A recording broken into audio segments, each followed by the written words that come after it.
Okay. All right, so far in the hydrolysis test, we have the samples with acid that have been boiling for 10 minutes. I'm going to go ahead and turn off the heat and remove these samples from the heat. Now, we're going to cool these down before we go any further with these samples. So right now they're just getting transferred over. So I'm going to be cautious with them, not to lose any labels. And they've been in this boiling water bath for about 10 minutes or so. Okay, so that heat is turned off. Okay, so these are the ones that have had acid added to them, and we're going to let these samples cool down for a little bit. In my other hot water bath, I have the samples in which I added water, and they've been boiling for about 5 minutes or so. We're going to let them finish their boiling for about another 5, and then we'll remove them from the heat and let them cool down. Okay. All right, so these are my samples which I have had HCl added to, and they're still kind of cooling down a little bit at the moment, but what I'm going to do is go ahead and add some sodium hydroxide to these. Since they were acidified, we need to neutralize them. So I'm going to go ahead and add about 20 drops of sodium hydroxide. So I have a 2.5 molar solution of sodium hydroxide, so this is about 10%. And we will need about 20 drops in order to ensure that we have the correct.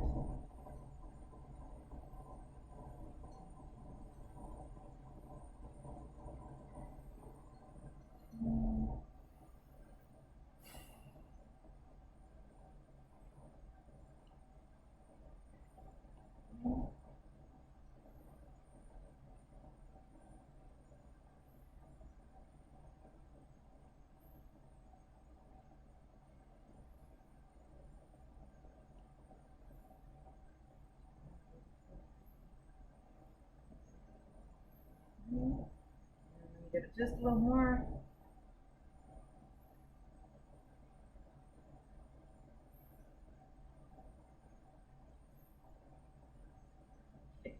So to ensure that I have actually neutralized these correctly, I need to test them with some litmus paper. So what I'm going to do is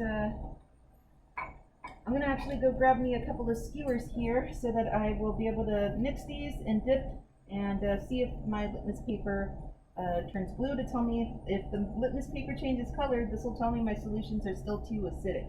I also happen to have red litmus here in order to test to see if my solutions went too basic. I'm looking for something right in the neutral zone.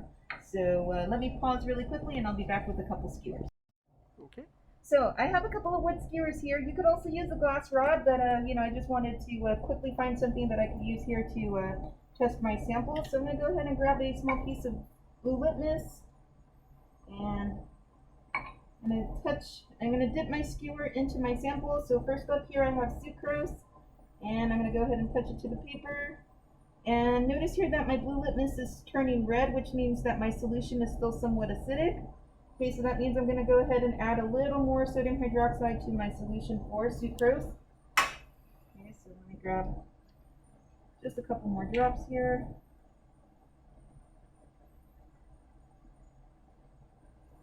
Okay, so I added 5 drops of sodium hydroxide there.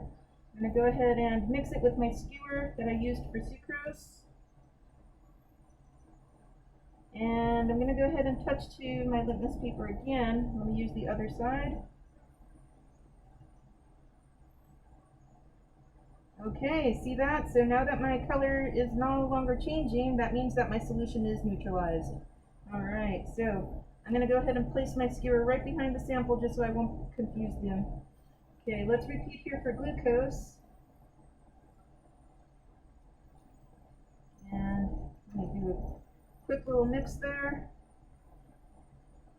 Okay, so glucose is neutral, so that's good.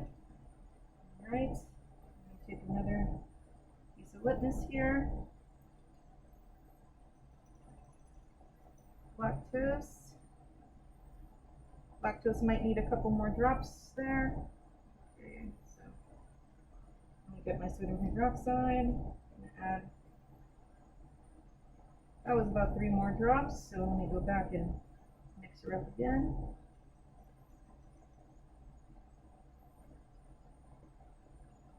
All right, so that looks good for the lactose. Next up, we'll see starch. Oh, come on. Well, I guess I'm going 2 for 1 here. Okay, so starch, let's see what's happened here. Okay, I'll need to add a little more hydroxide to starch then.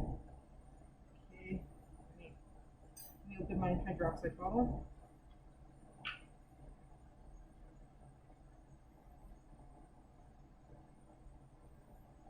Okay, so I added 5 drops there.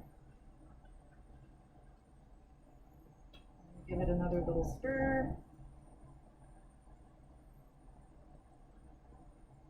Okay, good. That has neutralized our starch. All right, and lastly, we have here fructose. So, let's see what's up with our fructose sample. All right, so this one is already neutral. Okay, good. So what I'm going to do here is add a small amount of my sample to each of the wells that I've set up here for an iodine test. Okay, so these are the carbohydrates that have had acid added to them, and then of course neutralized with base.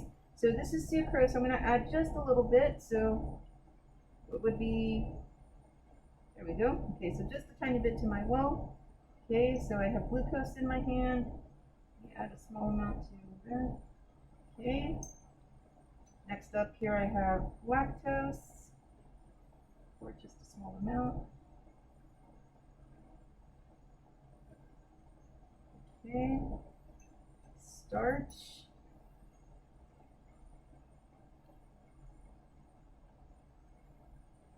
Alrighty, and lastly some fructose. Fructose changed to a yellowy color. That's funny.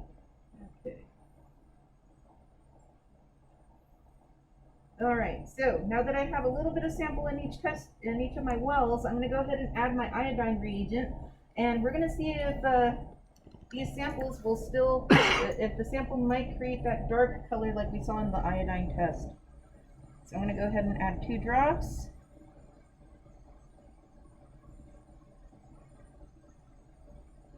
Oh, that was 3. Okay, here goes for sucrose. And for starch, I'll go ahead and add another drop or 2.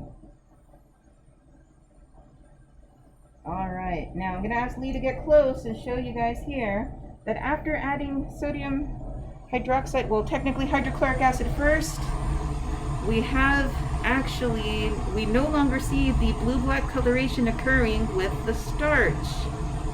This is very, very interesting. What is going on here? Okay.